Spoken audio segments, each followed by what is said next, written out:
ఓం నమ శివాయ. హర హర మహాదేవ్. ఓం నమో అరుణాచలేశ్వరాయ నమః.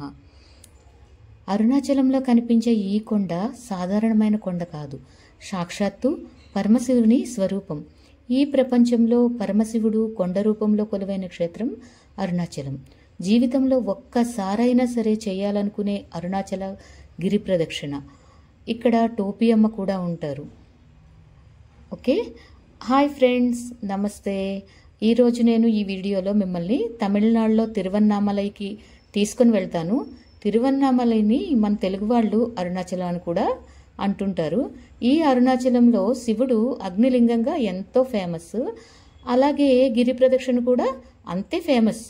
అరుణాచలంలో గిరి ప్రదక్షిణ చేయాలని అందరూ అనుకుంటుంటారు. అలాగే పౌర్ణమి రోజు గిరి ప్రదక్షిణకి చాలా అయితే విశేషం ఉందని అంటుంటారు. ఇక్కడ మోక్ష మార్గం కూడా ఉంటుంది. మోక్ష మార్గం కూడా చాలా ఫేమస్. ఈ గిరి ప్రదక్షిణ చేసే వాళ్ళు ప్రతి ఒక్కరు కూడా ఈ మోక్ష మార్గం గుండా రావాలని అనుకుంటారు.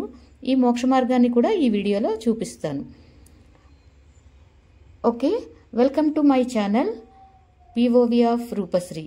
ఫ్రెండ్స్, ఈరోజు ఒక అద్భుతమైన గిరి ప్రదక్షిణను మీరు చూడబోతున్నారు. ఇక్కడ కార్తీక పౌర్ణమి రోజు అయితే కొన్ని లక్షల మంది భక్తులు ఈ కొండ చుట్టూ గిరి ప్రదక్షిణ చేస్తారు. అలాగే ప్రతి పౌర్ణమికి కూడా చేస్తారు. అలాగే ఎవ్రీడే కూడా చేస్తుంటారు. కార్తీక పౌర్ణమి రోజు అయితే చాలా మంది వస్తుంటారు, విశేషమైన రోజు కాబట్టి. అరుణాచలంలో గుడి వెనుక ఒక కొండ అయితే ఉంటుంది. ఈ కొండని అరుణగిరి అంటారు. భక్తులు ఈ కొండని శివునిగా భావించి ఈ కొండ చుట్టూ 14 కిలోమీటర్లు గిరి ప్రదక్షిణ చేస్తుంటారు. అలాగే గిరి ప్రదక్షిణ ఏ సమయంలో చేయాలి, ఎలా చేయాలి, పూర్తి వివరాలైతే ఈ వీడియోలో నేను చెప్తాను. మీరు వీడియోని స్కిప్ అయితే చేయకుండా చూడండి.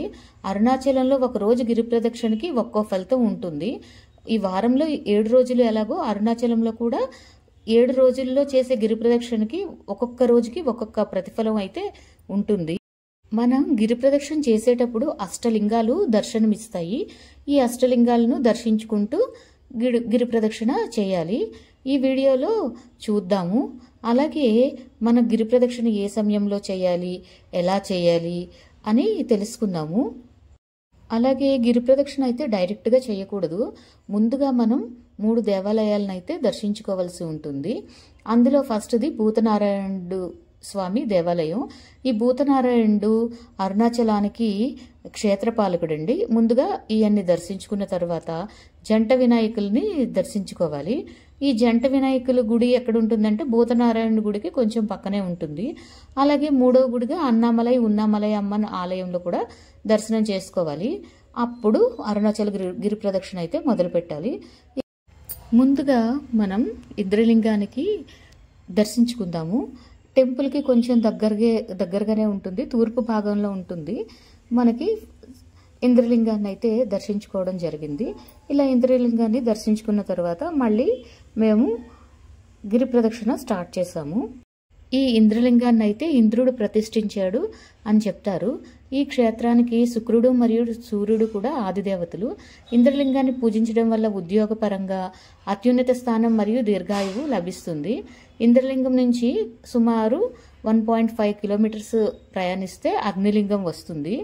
అగ్నిలింగం ఇంద్రుడు తన ఏనుగుపై కూర్చొని ఒక చేత్తోని వజ్రాయుధాన్ని ధరించి అజ్ఞానాన్ని పోగొట్టి యోగ్యమైన భక్తులకు జ్ఞానకాంతిని ప్రసాదిస్తాడు. కాబట్టి ఇంద్రుడు దీర్ఘాయువు మరియు కీర్తిని తెస్తాడు.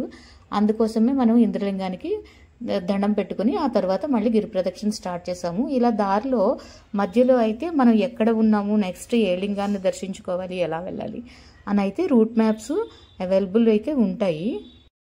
గిరి ప్రదక్షిణ చేసేటప్పుడు అయితే చెప్పులు లేకుండా గిరి ప్రదక్షిణ చేయడం మంచిది. గిరి ప్రదక్షిణకి చెప్పులు వేసుకోకుండా చేయాలి.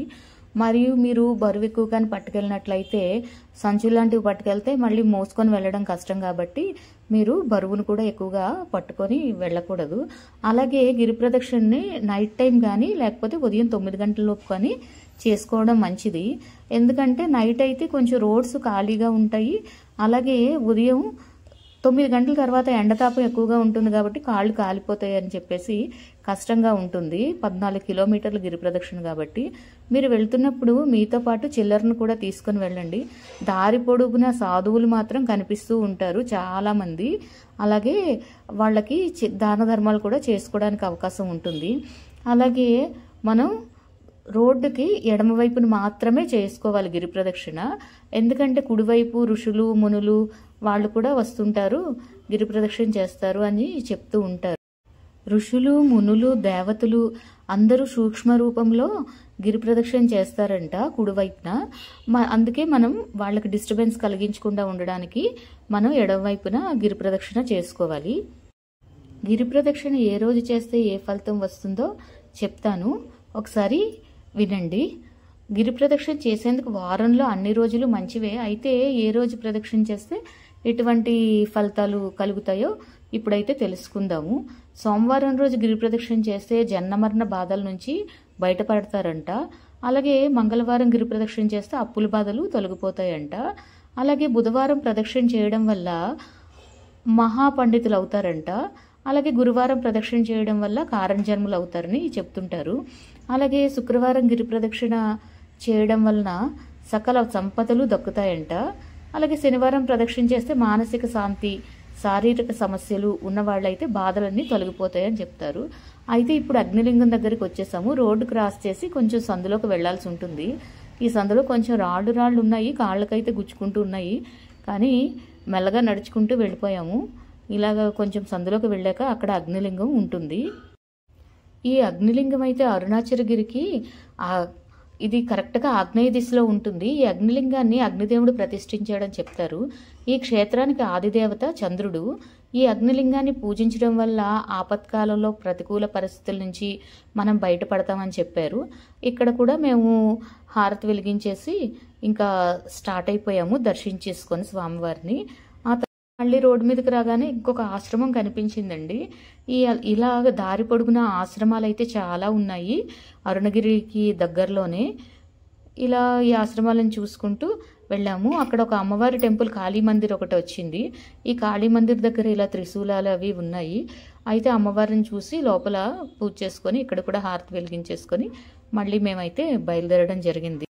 అగ్నిలింగం నుంచి మనం బయలుదేరి 1.7 కిలోమీటర్స్ కానీ 1.7 కిలోమీటర్లు ప్రయాణిస్తే మాత్రం యమలింగానికి చేరుకుంటాము.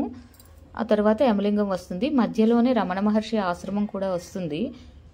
ఆశ్రమంలోని మీరు చూడవలసిన ప్రదేశాలు చాలా ఉన్నాయి. ఈ కనిపిస్తుంది రమణాశ్రమము. లోపలికి ఫోను వీడియో తీయడానికి అలవ్ లేదు అని చెప్పారు. మేము బయట నుంచే ఇంకా రమణాశ్రమంలోకి ప్రవేశించాము. లోపల చాలా బాగుంటుంది, మెడిటేషన్ చేసుకుంటే చాలా బాగుంటుంది. లోపల గేట్ నుంచి అరుణాచల్ గిరిపైకి వెళ్ళడానికి దారి ఉంటుంది. ఆ దారి ఉదయం 5 గంటల నుంచి సాయంత్రం 4 గంటల వరకు ఓపెన్ ఉంటుంది. లాస్ట్ 5 o'clock క్లోజ్ చేసేస్తారంట. అయితే మేము లోపలికి వెళ్ళి కొండ మీదకి వెళ్ళడానికి కుదరలేదు. విరూపాక్ష గుహ అవన్నీ ఉంటాయి. అయితే మేము వెళ్ళిన సమయం ఈవినింగ్ కాబట్టి రాత్రి సమయంలో మేము గిరి ప్రదక్షిణ చేశాం కాబట్టి మాకు అవకాశం లేదు. అందువలన రమణాశ్రమంలో మేము కొంతసేపు గడిపిన తర్వాత మేము మళ్ళీ మా ప్రయాణాన్ని అయితే స్టార్ట్ చేశాము గిరి ప్రదక్షిణని. ఇలా గిరి ప్రదక్షిణ చేసుకుంటూ నడుచుకుంటూ 1.7 కిలోమీటర్స్ ప్రయాణించిన తర్వాత యమలింగానికి చేరుకోవడం జరుగుతుంది. ఈ గిరి ప్రదక్షిణ చేసే సమయంలో అన్నదానం చేయడం చాలా మంచి ఫలితాలని ఇస్తుంది అని చెప్తారు. అలాగే మనకి దారిలో దూర్వాస మహాముని ఆశ్రమం కూడా ఉంటుంది. ఈ ఆశ్రమం దగ్గర చెట్టుకి కానీ మనం తాడు కడితే పెళ్లి అవుతుంది అని చెప్తారు. దూర్వాస మహర్షి దేవాలయం దగ్గర ఉన్న చెట్టుకైతే తాడు కట్టడం వలన వివాహం కుదురుతుంది అంటారు. అలాగే సంతానలేమితో బాధపడుతున్న వారు కూడా ఇక్కడ మొక్కుకొని ముడుపు కట్టడం వలన వాళ్ళకు కూడా సంతాన భాగ్యం లభిస్తుంది అని చెప్తుంటారు. ఇలా అయితే మా ప్రయాణం చాలా చక్కగా జరిగింది. ఉల్లాసంగా అనకూడదు కానీ ఈవినింగ్ టైం కాబట్టి చల్లని గాలి వేస్తుంది. వెళ్లే దారిలో ఫ్రూట్స్ అన్నీ అమ్ముతున్నారు. టైంతో సంబంధం లేదు. గిరి ప్రదక్షిణ చేసే సమయంలోనైతే దారి పొడుగునా మీకు ఫ్రూట్స్ దొరుకుతాయి. అలాగే ఏవైనా తినుబండారాలు అన్నీ దొరుకుతాయి. అలాగే కాళ్ళు పెయిన్స్ వస్తున్నాయి అనుకోండి, ఫుట్ మసాజ్ సెంటర్స్ కూడా చాలా ఉన్నాయి. 5 నిమిషాలకి 20 రూపాయలు ఛార్జ్ చేస్తున్నారు. ఫుట్ మసాజ్కి. ఎవరికైనా సరే నడవలేము, కాళ్ళు నొప్పులు ఎక్కువ వస్తున్నాయి అనుకున్న వాళ్ళు ఫుట్ మసాజ్ కూడా చేయించుకొని వచ్చును. అలా మనకి దారి పొడుగున అన్ని అవైలబిలిటీ ఉంటాయి. అవో ఇలా షాప్స్ కూడా ఉన్నాయి, టిఫిన్స్ ఉంటాయి. అలాగే తినడానికి మాత్రం ఎటువంటి ఇది లేదు, అన్నీ అయితే దొరుకుతున్నాయి. ఇలా పగలు రాత్రి భేదం లేకుండా మాత్రం ఇలా సాధువులు దారి పొడుగున కనిపిస్తూనే ఉన్నారు. ఇలా మేమైతే నడుస్తూ వెళ్తున్నాము. ఇలా గిరి ప్రదక్షిణ చేస్తూ వెళ్తున్నాం. ఇలాగే సాధువులందరూ కనిపిస్తున్నారు. అందుకే మీకు చెప్పాను కదా, చిల్లర పట్టుకొని వెళ్తే అందరికీ మీరు వేయొచ్చు అని. నెక్స్ట్ యమలింగానికి చేరుకోవడం జరిగింది. యమలింగం అండి. ఈ యమలింగాన్ని యముడు ప్రతిష్ఠించాడు అని అంటారు. ఈ యమలింగము మంగళవారానికి ప్రసిద్ధి. ఇది టెంపుల్కి దక్షిణ దిక్కుగా ఉంది. యమలింగం అరుణగిరికి దక్షిణ దిక్కుగా ఉంటుంది. దీన్ని యముడు ప్రతిష్ఠించాడని చెప్తారు. ఈ క్షేత్రానికి మంగళుడు అంటే కుజుడు అధిపతి, ఆదిదేవత. ఈ ఆలయంలో అంగారకుడికి పూజ చేయడం వలన రుణ విమోచన జరుగుతుంది. రుణ విమోచన కోసం అయితే అంగారకుని రుణ విమోచన స్తోత్రం అయితే పారాయణ చేస్తే మనకు అద్భుత ఫలితాన్ని ఇస్తుందని చెప్తారు ఇక్కడ పండితులు. ఈ లింగాన్ని పూజించడం వలన ప్రమాదాల నుంచి, అలాగే అకాల మృత్యువు కూడా కలగకుండా కాపాడుకోవచ్చును. ఇక్కడ నుంచి మళ్ళీ 1.6 కిలోమీటర్స్ 1.6 కిలోమీటర్లు మళ్ళీ గిరి ప్రదక్షిణ చేస్తే మనం నైరుతి లింగానికి అయితే చేరుకుంటాము. యమలింగం వీధికి ఎడమవైపునైతే ఉంది. అరుణాచల గిరి ప్రదక్షిణకు ఎందుకంత ప్రాముఖ్యత ఉంది అంటే, గిరిపైన ఉన్న మహా ఔషధ మొక్కలన్నీ ఉంటాయి కదండి, వాటి ప్రభావం వల్ల శరీరానికి ఆరోగ్యం వస్తుంది. అలాగే మనం శివనామస్మరణ చేసుకుంటూ మనం గిరి ప్రదక్షిణ చేసుకుంటాం కాబట్టి మన మనస్సుకు కూడా చాలా ఆనందంగా అనిపిస్తుంది. అలాగే శివానుగ్రహం వల్ల ఆధ్యాత్మిక జీవనానికి కూడా మనకి చాలా మంచిగా ఉంటుందని భక్తులు అయితే నమ్ముతారు.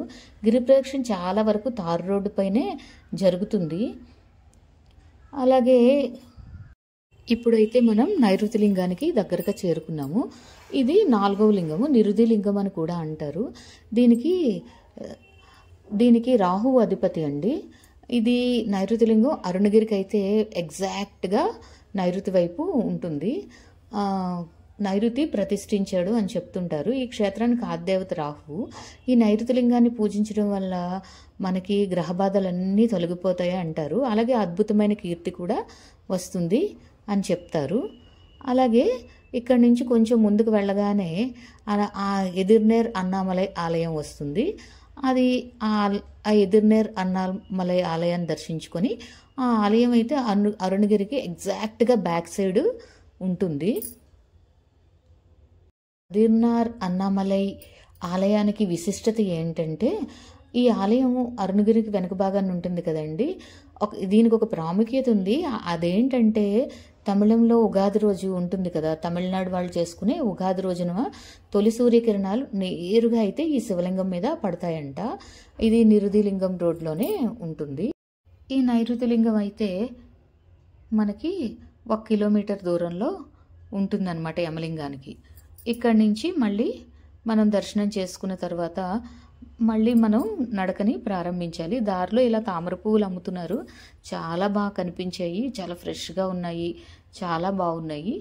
ఇలాగే ఈ తామర పువ్వులను చూసుకుంటూ చాలా ఆనందం అనిపించింది. అసలు నడుస్తున్నామా అన్నట్టు కూడా అనిపించలేదు. దారిలో ప్రతి చోట ఇలా నందులు కనిపిస్తూ ఉన్నాయి. చిన్న చిన్న టెంపుల్స్ అయితే చాలా ఉన్నాయి. దారి పొడుగున చాలా టెంపుల్స్ అయితే ఉన్నాయి. అయితే కొంత దూరం వెళ్ళేసరికి మాకు ఇలాగా లేళ్ళు కనిపించాయండి. టెంపుల్ అరుణాచల గిరికి క్రింద భాగం నేను చెప్పాను కదా, కుడివైపు మనం నడవకూడదు, ఎడం వైపే నడవాలి అని. అటు సైడ్ కుడివైపు ఇలాగా లేళ్ళు కనిపించాయి. వాటిని డిస్టర్బ్ చేయకూడదు అనేసి అనుకున్నాము. వెళ్ళి చూసాము. అంటే నా ఉద్దేశ ప్రకారం ఋషులు మునులు వీళ్ళంతా ఆ అరుణగిరిపై వీళ్ళు చాలామంది ధ్యానంలో ఉంటారు కదా, వాళ్ళు ఇలాగా లేడి రూపంలోనూ ఇట్లా కనిపిస్తూ ఉంటారు అని చాలామంది చెప్తుంటారు. అలాగే ఇవన్నీ కనిపించాయి. చాలా పిల్లలేళ్ళు కూడా ఉన్నాయి. ఒకసారి చూసాం కానీ వాటిని డిస్టర్బ్ చేయకూడదని జస్ట్ చూసి నమస్కారం చేసుకొని మళ్ళీ మా ప్రయాణం అయితే సాగించేసాము. చాలా అద్భుతంగా ఉంది. చల్లని గాలి వీస్తూ ఉంది కొండపై నుంచి. చాలా బాగా అనిపించింది. చల్లగా ఉంది, ప్రశాంతమైన వాతావరణం. ఎంత దూరం నడిచినా కాళ్ళైతే నొప్పొస్తున్నాయి. కాకపోతే అలసిపోయాము అన్నదైతే అనిపించలేదు. అలసట్లేదు కానీ కాళ్ళు నొప్పొస్తున్నాయి. ఇంకా శివనామస్మరణ చేస్తూ ఉన్నాం కదా, మనసుకైతే చాలా ఆనందంగా అనిపించింది. ఇంకా మేము అరుణాచల శివ, అరుణాచల శివ, అరుణాచల శివ నువ్వే దిక్కయ్యా అని అనుకుంటూ మళ్ళీ మేము ప్రదక్షిణ అయితే ప్రారంభించేశాము. నెక్స్ట్ దారిలోనే సూర్యలింగం కనిపిస్తుందండి మనకి. ఇలా లేళ్లను వీటన్నిటినీ చూసుకున్న తర్వాత చాలా బాగుంది ఇక్కడ వాతావరణం. చల్లని గాలి వీస్తుంది, అలాగే కొంచెం రిలాక్సేషన్గా ఉంది. ఇలా అందరూ దగ్గర చేరడంతో ఇవి జడుచుకున్నట్టున్నాయి, వెళ్ళిపోయి కొంత దూరం మళ్ళీ వచ్చాయి. ఇలాగ దారిలో అంతా చాలా బాగుంది. మధ్యలో మాకు సూర్యలింగం కనిపించింది. ఇలా దారి పొడుగున టెంపుల్సే టెంపుల్స్. అసలు గిరి ప్రదక్షిణ మొత్తం రోడ్డుకి మొత్తం టెంపుల్స్ ఉన్నాయి. ఇంకా అలాగ మేము నడుచుకుంటూ వెళ్ళాము. చాలా బాగా అనిపించింది. యాక్చువల్లీ నేను మీకు ఒక కథ చెప్దాం అనుకున్నా కానీ ఇప్పుడు మధ్యలో ఇలా లింగాలు వస్తున్నాయి, వాటి గురించి కూడా చెప్పాలి అనే ఉద్దేశంతో దాన్ని మళ్ళీ స్కిప్ చేయడం జరిగింది. కానీ చెప్తాను ఎలా అయినా. మీరు గిరి ప్రదక్షిణ చేసేటప్పుడు రమణాశ్రమానికి 2 కిలోమీటర్ల దూరం నడిచిన తర్వాత మీకు ఒక కుడివైపు తిరిగి రోడ్డుకి మధ్యలో ఒక వినాయకుడి గుడి అయితే కనిపిస్తుంది. ఆ గుడి కనిపిస్తుంది కదా, అక్కడి నుంచి కొండను చూస్తే నందిలాగా కనిపిస్తుంది. మీరైతే చూడడం మర్చిపోకండి. తమిళ్లో అరుణాచలాన్ని తిరువన్నామలై అంటారు కదండి. తిరువన్నామలై అంటే తిరు అంటే శ్రీ అని, అన్నామలై అంటే చలించనిది అని అర్థము. చలించనిది అంటే పెద్ద కొండ అని అర్థం. అరుణాచల శివ, అరుణాచల శివ, అరుణాచల శివ, అరుణాచల. ఇప్పుడు మనం విరుతి లింగానికి అయితే వచ్చేసామండి. నిరుతి లింగం అంటే నైరుతి లింగం. నైరుతి లింగానికి అధిపతి అయితే రాహు గ్రహానికి చెందింది ఈ నైరుతి లింగము. అయితే నైరుతి లింగం అరుణగిరికి నైరుతి దిక్కుగా ఉంటుంది. ఈ లింగాన్ని నైరుతి ప్రతిష్ఠించాడు అని చెప్తారు. ఈ క్షేత్రానికి ఆదిదేవత రాహువు. ఈ నైరుతి లింగాన్ని పూజించడం వలన అయితే మనకి అద్భుతమైన కీర్తి అయితే వస్తుంది. ఇక్కడ నుంచి కొంచెం ముందుకు వెళ్ళగానే మీకు చెప్పాను కదా ఆల్రెడీ ఎదిర్నర టెంపుల్ గురించి, ఆ స్టోరీ అంతా మళ్ళీ ఉంటుంది. అలాగే ఈ నైరుతి లింగాన్ని ఇక్కడ దర్శనం చేసుకున్నాము. దర్శనం చేసుకుని ఇక్కడ కూడా మళ్ళీ జ్యోతి వెలిగించేసుకొని అక్కడి నుంచి మేము వచ్చేయడం అయితే జరిగింది. మళ్ళీ మా ప్రయాణాన్ని అయితే కొనసాగిస్తూనే ఉన్నాము. మళ్ళీ మా ప్రయాణం సాగుతూ ఉంది. ఇలాగే మధ్యలో టెంపుల్స్ అయితే ఇలా కనిపించాయి, చాలా బాగున్నాయి. ఇక్కడ దారి పొడుగునా కూడా అన్నీ అమ్ముతూ ఉన్నారు. అలాగే కొబ్బరి బొండాలు కూడా అమ్ముతున్నారు. ఈ నైట్ టైం ఇప్పుడు రాత్రి 1 గంట అయినట్టు ఉందండి. ఈ సమయంలో కూడా సాధువులు అయితే ఉన్నారు. ఇక్కడ కొన్ని ఆశ్రమాలు కూడా కనిపిస్తూ ఉన్నాయి. అలాగే తర్వాత సూర్యలింగాన్ని చేరుకోవడం జరిగింది. ఈ సూర్యలింగాన్ని చేరుకున్న తర్వాత ఇక్కడ కూడా ప్రేయర్ చేసుకొని దండం పెట్టేసుకొని అక్కడ కూడా హారతి వెలిగించేసుకొని మళ్ళీ మేమైతే గిరి ప్రదక్షిణని ప్రారంభించడం జరిగింది. ఇలా దారిలో నందీశ్వరుళ్ళు కనిపిస్తూ ఉన్నారు, చాలా చోట్ల ఉన్నారు. ఎప్పుడెప్పుడో ఉన్నాయి నందులు. కానీ మన పురాతనమైన ఈ ఎంతో విశిష్టమైన ఈ స్థలాన్ని దర్శించుకోవడం కూడా చాలా ఆనందదాయకమే అనిపించింది. తర్వాత వచ్చేది సూర్యలింగం. అలాగే మధ్యలో ఆశ్రమాలు కూడా ఉన్నాయి. ఇలా ఆశ్రమాలను చూసుకుంటూ మేమైతే ప్రయాణం సాగించాము గిరి ప్రదక్షిణని. తర్వాత సూర్యలింగం వచ్చింది. సూర్యలింగం దగ్గర కూడా దండం పెట్టుకున్నాము. సూర్యలింగం అష్టలింగాల్లోని లింగం కాదు, కాకపోతే మధ్యలో ఈ లింగం అయితే కనిపిస్తుంది. దీన్ని సూర్య భగవానుడు ప్రతిష్ఠించాడు ఈ సూర్యలింగాన్ని అంటారు. ఇక్కడ ఆదిత్య హృదయ స్తోత్రం కానీ ఆదిత్య కవచం కానీ చదువుకుంటే చాలా మంచిది అని చెప్తుంటారు. సూర్యునికి సంబంధించిన స్తోత్రాలు ఏవైనా ఒక్కసారి పారాయణం చేస్తేనంట కొన్ని వేల సార్లు పారాయణం చేసినంత పుణ్యఫలం లభిస్తుంది అని చెప్తుంటారు. ఇక్కడ నుంచి కొంచెం ముందుకు వెళ్తే అక్కడ వరుణలింగం వస్తుంది. అంతవరకు మనం అయితే నడుచుకుని మన ప్రదక్షిణ అయితే కంటిన్యూ చేయడం జరిగింది. మేమైతే ప్రదక్షిణని కంటిన్యూ చేసాము. అలా నడుచుకుంటూ వెళ్ళాం. దారి పొడుగునా ఎన్ని దేవాలయాలు ఉన్నాయంటే చాలా దేవాలయాలు ఉన్నాయి. భక్తి పారవస్యంతో మనం ఓం నమ శివాయ, హర హర మహాదేవ్ అనుకుని కూడా మనం గిరి ప్రదక్షిణ చేయవచ్చు. అలా కాకుండా అరుణాచల శివ అనుకుంటే ఇంకా బాగా అనిపిస్తుంది. ఇక్కడ శ్రీ రాజరాజేశ్వరి అమ్మన్ టెంపుల్. ఇలా దారి పొడుగున టెంపుల్సేనండి. అసలు ఎక్కడ చూసినా సరే, ఎటు చూసినా టెంపుల్సే కనిపిస్తున్నాయి. వరుణలింగము అరుణగిరికి పరమడ దిక్కున ఉంటుంది. ఈ లింగాన్ని వరుణదేవుడు ప్రతిష్ఠించాడు అని చెప్తారు. ఆదిదేవత అయితే శనీశ్వరుడు అండి. ఇక్కడ ఈ లింగానికి పూజించి అభిషేకం చేసి జలం స్వీకరించినట్లయితే మంచిది, వ్యాధుల నుండి ఉపశమనం కలుగుతుంది అని చెప్తారు. అలాగే స్వామివారి విభూది ప్రదోషకాలంలో పెట్టుకుంటే పాప విముక్తులు అవుతారని కూడా చెప్తారు. ఇంకొంచెం దూరం ప్రయాణిస్తే ఆది అన్నామలై దేవాలయానికైతే చేరుకుంటాము. అలాగే ఇక్కడి నుంచి వరుణలింగం దర్శనం అయిపోయింది. ఇక్కడ ఇలాగా అన్నీ చేసుకుని అక్కడి నుంచి అయితే స్టార్ట్ అయిపోయాము. తర్వాత ఆది అన్నామలై టెంపుల్ని అయితే మీరు దర్శించుకోవడం మర్చిపోకండి. ఆది అన్నామలై టెంపుల్ అయితే 2000 సంవత్సరాలకు పూర్వమే ఉన్నదని చెప్తుంటారు. ఈ ఆలయాన్ని బ్రహ్మదేవుడే ప్రతిష్ఠించారు. అరుణాచలంలో జరిగే పూజా విధానం అంతా కూడా గౌతమ మహర్షి శివాజ్ఞ చేత ఏర్పాటు చేశారని స్కంద పురాణంలో అరుణాచల మహత్యం అయితే తెలుపుతుంది. అలాగే ఈ కొండ శివుడని పురాణాల్లో తెలుపుచుండడం చేత ఈ కొండకు తూర్పు దిక్కుగా ఉంటుందండి అరుణాచలేశ్వర టెంపుల్. ఈ టెంపుల్కి ఎంత ప్రాధాన్యత ఉందో అలాగే ఈ కొండకు కూడా అంత ప్రాధాన్యత ఉంటుంది. ఇలాగ వెళ్తున్న దారిలో ఇలా స్వామివారి పాదాలు ఉన్నాయి, చాలా పెద్దవిగా ఉన్నాయి, చాలా బాగా అనిపించింది. అక్కడ కూడా మేము దర్శనం చేసుకుని ఉన్నాము. ఇలా షెల్టర్స్ అయితే ఏర్పాటు చేశారు. ఒకవేళ వర్షం పడినా ఇక్కడ వెయిట్ చేయొచ్చు అన్న ఉద్దేశంతో చేసినట్టు ఉన్నారు. ఈ ఫుట్పాత్ మీద నడిస్తేనే మంచిది అని ఉద్దేశం. ఎండాకాలం అయినా లేకపోతే వర్షం పడుతున్నప్పుడైనా కొంతసేపు సేద తీరడానికైనా ఎక్కువసేపు 14 కిలోమీటర్లు నడక కదండి, కొంచెం అలసిపోయినట్టు అనిపించినా అక్కడైతే మనం రెస్ట్ తీసుకోవచ్చును. ఇలా ఇంకొక టెంపుల్ అయితే కనిపించింది. ఇక్కడ కూడా మేము దండం పెట్టుకొని దారిలో ఈ కుక్క కనిపించింది. అయితే అనుకున్నాం ఈ డాగుని చూసి పరమశివుడే ఈ రూపంలో వచ్చారా అన్నట్టు భావించడం జరిగింది.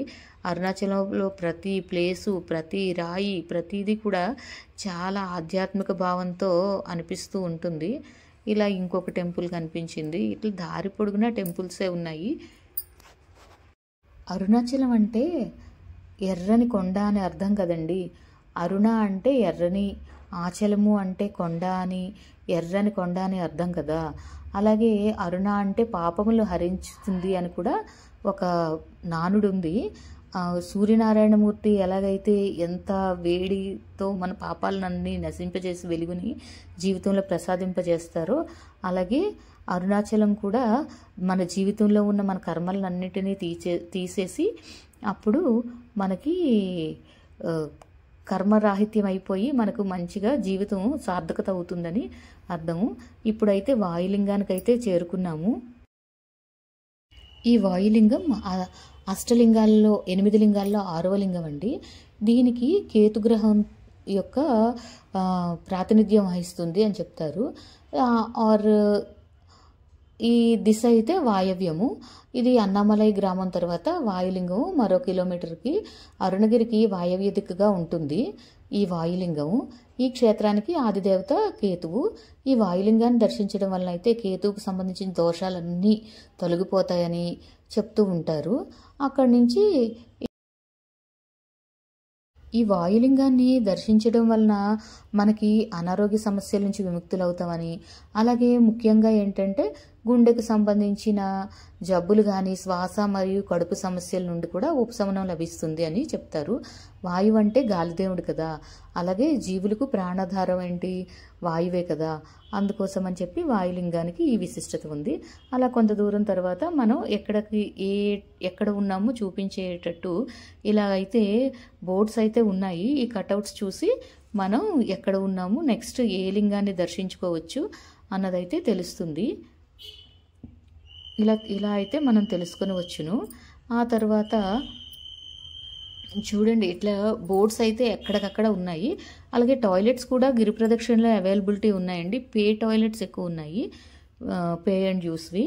మీరు లేదు అని అయితే టాయిలెట్స్ లేవని ఏమి ఇబ్బంది పడాల్సిన అయితే అవసరం లేదు. అరుణాచల శివ, అరుణాచల శివ, అరుణాచల. ఇప్పుడు చంద్రలింగాన్ని దర్శించుకోవాలి. చంద్రలింగం దర్శించుకున్న తర్వాత కొంత దూరం వెళ్ళేసరికి మనకి కుబేరలింగాన్ని అయితే దర్శించుకోవచ్చును. ముందు చంద్రలింగాన్ని దర్శించుకోవడం వలన మనకు మానసిక స్థిరత్వం మరియు ప్రశాంతత లభిస్తుంది అని చెప్తారు. ఆ తర్వాత మనం 1 కిలోమీటర్ వెళ్తే కుబేరలింగాన్ని దర్శించుకుంటాము. కుబేరలింగం తర్వాత కొంత దూరం వెళ్ళేసరికి మనకు మోక్ష మార్గం వస్తుంది. మోక్ష మార్గం గుండా మనం ప్రవేశం చేయడం వలన మన కర్మలన్నీ తొలగిపోతాయని, అనగా మోక్షం లభిస్తుంది అని చెప్తారు. ఇట్లా మోక్ష మార్గం కూడా మాకు కంప్లీట్ అయిపోయింది. మోక్ష మార్గం తర్వాత మేము నడుచుకుంటూ వస్తున్నాము. నడుచుకుంటూ వస్తుంటే ఈశాన్యలింగానికి వెళ్ళే దారి కనిపిస్తుంది. ఇలాగా దారిలో మేము వస్తున్నాము. ఇక్కడ ఒక సర్కిల్ ఉంది. ఈ సర్కిల్లోని చూసుకొని ఈశాన్య లింగానికి వెళ్లాల్సి ఉంటుంది. ఒక పక్కకు కొంచెం లోపలికి వెళ్ళాలి. అరుణగిరికి ఈశాన్య దిక్కున ఈశాన్యలింగం ఉంటుంది. ఈ లింగాన్ని అయితే ఈశాన్యుడు ప్రతిష్ఠించాడు అని చెప్తారు. ఈ క్షేత్రానికి ఆదిదేవత అయితే బుధుడు. ఈ లింగం దర్శించడం వలన సంసారము, అలాగే ఉద్యోగము, వ్యాపారాల్లో ఏమైనా సమస్యలు ఉన్నా సరే తొలగిపోతాయి అని చెప్తారు. ఇక్కడి నుంచి మనం 1 కిలోమీటర్ కానీ ప్రయాణం చేసినట్లయితే మళ్ళీ అరుణాచలేశ్వర టెంపుల్కి అయితే చేరుకుంటాము. ఇలా ఇక్కడ ఈ సర్కిల్ నుంచి మనం లోపలికి వెళ్ళాలి ఈశాన్య లింగాన్ని దర్శించుకోవడానికి. ఈ గిరి ప్రదక్షిణలో అయితే ఈశాన్య మరియు ఇంద్రలింగం 2 ముఖ్యమైన లింగాలుగా చెప్తారు. ఎందుకంటే ప్రారంభము, ముగింపు అని అర్థం. మనం ఇంద్రలింగంతో ప్రారంభించి ఈశాన్య లింగంతో ముగిస్తున్నాం కాబట్టి. అలాగే మన జీవితం కూడా, జీవిత పాఠాలు కూడా ఎట్లా అంటే చిన్నప్పటి నుంచి ముగించే వరకు అని మనం అనుకోవాలి. ఇలా చాలామంది ప్రజలు తమ జీవితాలను ఇక్కడే ముగిస్తుంటారు అని చెప్తారు. ఇలా మనకు కనిపించకుండా ఇంకొక లింగం ఉంటుంది, అదే ముక్తిలింగము. అది అయిపోయిన తర్వాత ఆలయం, ఈ ఆలయానికైతే వచ్చేసాము. ఇక్కడ ఇది ఆలయం రెస్టారెంట్ అండి. ఈశాన్య లింగానికి దగ్గరగా ఉంది. మీరు ఎప్పుడైనా స్టే చేయాలి అనుకుంటే ఇక్కడ కూడా స్టే చేయవచ్చును. ఇక్కడ సౌత్ ఇండియన్ ఫుడ్ కూడా బాగుంటుంది అని చెప్పారు. ఆంధ్ర ఫుడ్ కూడా ఉంటుంది అని చెప్పడం జరిగింది. ఈశాన్యలింగంని దర్శించడం వల్ల ఏంటంటే మనశ్శాంతి కలిగిస్తుంది అని చెప్తారు. అయితే ఈశాన్యలింగాయ నమో నమః అని చెప్పి మనం అనుకోవాలి. ఈ ఈశాన్యలింగంతో అష్టలింగాల దర్శనం అయితే కంప్లీట్ అయిపోయింది. ఇక్కడి నుంచి మనం 1 కిలోమీటర్ ప్రయాణం చేసినట్లయితే అరుణాచలేశ్వర టెంపుల్ అయితే వచ్చేస్తుంది. ఇక్కడ ఈశాన్యలింగం దగ్గరకు వచ్చే వరకు మాకు మార్నింగ్ 5 o'clock అలా అయిందండి. 4:30 అయింది. అందువలన ఇక్కడ దీపాలు అన్నీ అమ్ముతున్నారు. అవి 365 ఒత్తులు అన్నీ అమ్ముతున్నారు ఇక్కడ. అవి మనం తీసుకుని అక్కడ వెలిగించేసుకొని వచ్చేయచ్చును. ఇక్కడ నుంచి 1 కిలోమీటర్ నడిస్తే మాత్రం మనకి టెంపుల్ అయితే అరుణాచలేశ్వర టెంపుల్ వస్తుంది. ఇప్పుడైతే నేను మీకు ఒక కథను అయితే చెప్దామని చెప్పి ఇందాకటి నుంచి అనుకుంటున్నా కదా, అయితే ఇప్పుడు చెప్పేస్తా వినండి. అరుణాచలం చాలా పెద్ద గొప్ప పుణ్యక్షేత్రం అని, అలాగే స్మరణ మాత్రం చేతనే ముక్తి వచ్చే క్షేత్రం అని మనం ముందుగానే చెప్పుకున్నాము. అలాగే గిరి ప్రదక్షిణ గురించి అయితే ఒకసారి గౌరీదేవి గౌతమ మహర్షిని అడిగారంట. ఈ అరుణాచలంలో గిరి ప్రదక్షిణ ఎప్పుడు చేయాలి, ఎలా చేయాలి అని గౌరీదేవి అడిగితే గౌతమ మహర్షి దానికి సంతోషించి శివుడి కోసం ధ్యానిస్తారు. శివుడు ప్రత్యక్షమై గౌతమ మహర్షితో ఇలా అన్నారట, భూలోకంలో నేను అరుణాచలేశ్వర రూపంలో ఉంటాను, అందుకే దేవతలు మునులు ఇక్కడికి వచ్చి నాకు ప్రదక్షిణ చేస్తారు అని చెప్పారంట. నా చుట్టూ చేసే ప్రదక్షిణకు ప్రతి అడుగుకు వారి జన్మజన్మల పాపాలు నశిస్తాయి. పుణ్యతీర్థాల నుంచి వచ్చే ఎంతో పుణ్యము ఈ గిరి ప్రదక్షిణతో వస్తుంది. కొంచెం కూడా పుణ్యం చేయని పాపాత్ముడు కూడా నా చుట్టూ తిరగడం వల్ల చాలా శక్తులు పొందగలుగుతారు. 1 అడుగుతో భూలోక ప్రాప్తి, 2వ అడుగుతోనైతే మధ్యలోక ప్రాప్తి, 3వ అడుగుతో దేవలోక ప్రాప్తి కలుగుతుంది. మొదటి అడుగులో మానసిక పాపాలు తొలగిపోతాయి, అలాగే 2వ అడుగులో అయితే వాంఛిక పాపాలు తొలగిపోతాయి, 3వ అడుగులో శారీరక పాపాలు తొలగిపోతాయి అని చెప్పడం జరిగింది. ఈ అరుణాచలం చుట్టూ మునులు, సిద్ధులు ఆశ్రమాలు వేల సంఖ్యలో ఉంటాయండి. నేను సిద్ధస్వరూపంలో ఈ అరుణాచలంలో ఉంటూ వారినంతా చూస్తూ ఉంటాను అని చెప్పేసి పరమశివుడు చెప్పడం జరిగింది. ఈ కథను చెప్దామని చాలాసేపటి నుంచి వెయిట్ చేస్తున్నాను. మొత్తానికైతే ఇప్పుడైతే చెప్పేశాను. నా మనసు చాలా ప్రశాంతంగా ఉంది. అయితే ఫైనల్గా మేమైతే అరుణాచలం ప్రదక్షిణ పూర్తి చేసుకొని మళ్ళీ టెంపుల్ దగ్గరికి వచ్చేసాము. చూడండి, టెంపుల్ ఎర్లీ మార్నింగ్ ఇక్కడ 365 వత్తులు వెలిగించేసుకున్నాము. చాలా బాగా అనిపించింది. అరుణాచల శివ, అరుణాచల శివ, అరుణాచల ఈశ్వర అనుగ్రహించు తండ్రి. హర హర మహాదేవ్. ఓం నమ శివాయ, ఓం నమ శివాయ, ఓం నమ శివాయ. ఈ వీడియోలో నేను ఇచ్చిన సమాచారం మీకు నచ్చింది అనుకుంటున్నాను. మీకు చాలా ఉపయోగపడుతుంది అని కూడా ఆశిస్తున్నాను. అలాగే మీరు నాకు సపోర్ట్ చేస్తారని కూడా ఆశిస్తున్నాను. ప్రతి పౌర్ణమి రోజు సాయంత్రం అయితే అరుణగిరిపై జ్యోతిని వెలిగిస్తారు, అఖండ జ్యోతిని. ఈ జ్యోతిని దర్శించుకోవడం కూడా చాలా విశేషంగా భావిస్తారు. కొన్ని లక్షల మంది ప్రజలు ఆ టైంలో అరుణగిరిని చేరుకుంటారు. ప్రతి పౌర్ణమికి వెలిగిస్తారు. అలాగే కార్తీక పౌర్ణమి అయితే స్పెషల్ అండి, ఇక్కడ ఖాళీయే ఉండదు. అలాగే ఏ రోజైనా గిరి ప్రదక్షిణ చేయవచ్చును. అఖండ జ్యోతికి చాలా విశిష్టత ఉంది. చాలా కొన్ని జన్మల పాపాలు తొలగిపోతాయని భక్తుల విశ్వాసము. ఈ వీడియో మీకు నచ్చిందని ఆశిస్తున్నాను. ఇలాంటి మరిన్ని వీడియోస్ కోసం లైక్, షేర్ అండ్ సబ్స్క్రైబ్. ఓం నమ శివాయ. అరుణాచల శివ, అరుణాచల శివ, అరుణాచల శివ, అరుణాచల. హర హర మహాదేవ్.